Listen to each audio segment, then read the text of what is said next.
Saludos. Nuestro tema de hoy, el Jenga, una metáfora fallida. Para aquellos que no estén familiarizados con este juego de mesa, el Jenga tiene 54 bloques, en principio de madera, que hay que apilar en grupos de 3 por cada altura. En cada uno de esos niveles, los bloques se ponen de forma perpendicular entre sí para que todo el conjunto sea más sólido. Un dado decide quién comienza y luego el turno va siendo en sentido horario. El juego va de lo siguiente: cada participante va quitando uno de los bloques de los niveles inferiores, excepto los 3 de arriba, y lo colocará en la parte superior de la torre sin derribarla. Debe hacerlo con una sola mano y se esperarán 10 segundos para ver si ha tenido éxito, porque a veces la torre no se cae en el mismo instante. Y así sigue el resto de los jugadores, quitando bloques debajo y apilándolos arriba hasta que alguien derribe la torre. El juego consiste en eso, en ver esa posibilidad de ir quitando bloques de cualquier sitio e intentando colocarlos arriba sin que se derribe la torre. ¿Quién gana? La última persona en apilar un bloque sin derribar la torre. Dicho de manera más sencilla, el que gana es el anterior al que pierde, porque está claro que el juego no se centra en ganar, sino más bien en no perder, sabiendo que esto es inevitable en este juego: perder. El Jenga, derivado de la palabra suajili kujenga, significa construir, y se suele utilizar como metáfora de las decisiones que tomamos los humanos a lo largo de nuestra vida, igual que el juego de la oca sirve como metáfora de cómo el destino afecta a nuestro devenir vital, y el Monopoly es una introducción avanzada de cómo funciona el sistema capitalista, aunque en este último caso con notables diferencias respecto a la vida real, porque todos los jugadores comienzan con la misma cantidad de dinero. Volvamos al Jenga. En este juego, cada una de nuestras decisiones, cada uno de los bloques desplazados, tendrá influencia en el resto de la partida, tanto para nosotros como para las personas que nos rodean en el juego y simbólicamente en la vida.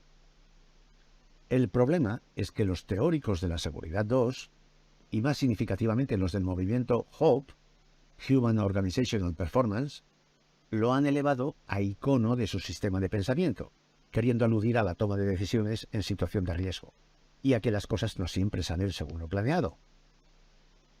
Vemos que es Todd Conklin quien en 2017, con Workplace Fatalities, fatalidades en el entorno de trabajo, y en 2019, con 5 principios de desempeño humano, ya pone en portada el jueguito del Jenga.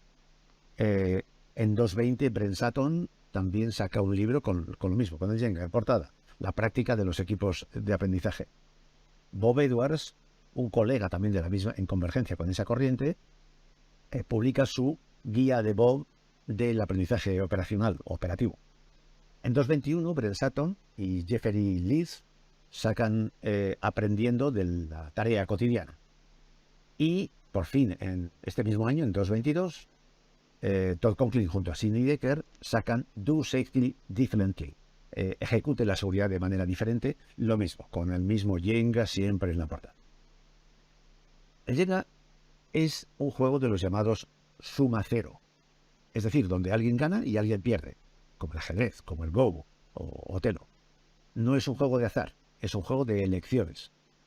Al gestionar el riesgo y al tomar decisiones basadas en ese riesgo, también estamos eligiendo qué pasos tomar para asegurarnos de que los beneficios de las decisiones que tomamos y el riesgo restante, por tanto, sea aceptable para la organización. Elegimos qué bloques, simbólicamente qué barreras, debemos mantener en el juego y cuáles pueden ser aceptables para ajustar, modificar o vivir sin ellos.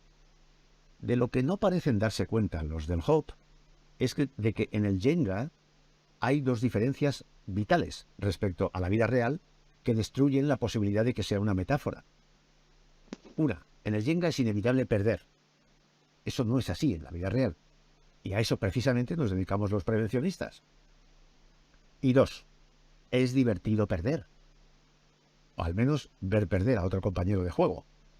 Si el Jenga se pareciera a la vida real, hace tiempo que habríamos modificado las reglas del juego, para que no solo se debieran quitar bloques de abajo, sino que también se pudiera reintroducirlos en otros niveles inferiores, o construir nuevas torres, etc.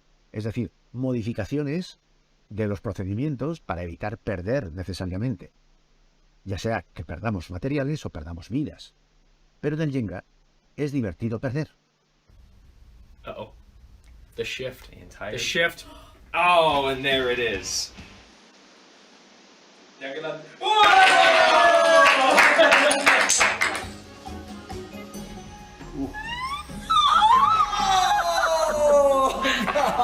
Se ve que hay mucho peso en ese bloque.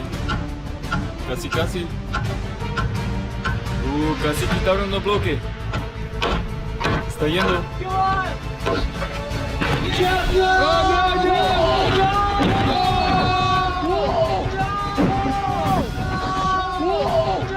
¡No! ¡Perdimos! Como oímos en estos vídeos, la alegría de la gente está en el desenlace de la pérdida. Es divertido ver cómo pierde el de al lado y no yo. Es un juego donde te alegras de ver perder a otra persona. Porque lo único que sucede en el juego es que al que pierde le toca volver a montar las piezas para la siguiente partida. Nada que ver con las imágenes de pérdidas laborales reales, en las que no hay nadie alegre, obviamente. Por eso digo que los del movimiento Hop están un poco demasiado obsesionados con el error humano y no con el acierto humano, a pesar de que teóricamente se centran en los aspectos positivos de la seguridad.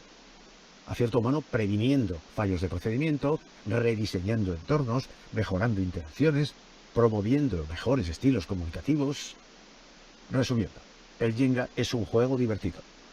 Nada más.